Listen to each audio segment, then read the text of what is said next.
Hello दोस्तों, आज की वीडियो में हम आप लोग को ऐसे एक लड़का से मिलवाने जा रहे हैं कि जो कि बहुत अच्छा गाना गाता है। गांव में कुछ ऐसे लोग भी हैं जो उनका आवाज़ गला बहुत बढ़िया रहता है, गाना भी अच्छा गाता है, लेकिन वो किसी के अनदेखे में छुपे हुए रहते हैं। तो चलिए हम उनसे मिलवाते हैं। हेलो बाबू, क्या नाम है तुम्हारा? Tiger Sunny singer. Tiger Sunny singer. चलिए, नाम तो बहुत अच्छा है आपका। आप गाना गाते हैं? जी। तो कोई आप ऐसा गाना सुनाइए जो ऑडियंस को अच्छा लगे, आपको सपोर्ट करेंगे। तो आप एक गाना सुनाइए।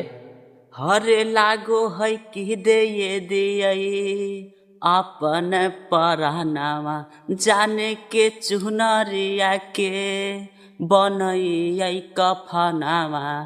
टाइगर सनी के जिंदगी तोरा गे बिना हो गेलै जान नमा डोल गे। औ हम एने कानो हियै ओने वाह। मोर पागले और सब में है खुशी के माहौल गे। सो दोस्तों, देख सकते हैं इनका गला हमें बहुत पसंद पड़ा। आप लोग को कैसा लगा कमेंट करके बताइएगा।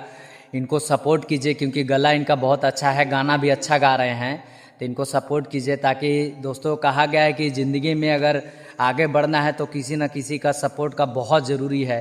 किसी का सपोर्ट एक ज़िंदगी के लिए अहम भूमिका निभाता है। तो आप इनको सपोर्ट कीजिए और इनको वीडियो को ज़्यादा से ज़्यादा शेयर कीजिए ताकि ये आगे बढ़ें। सो दोस्तों, धन्यवाद।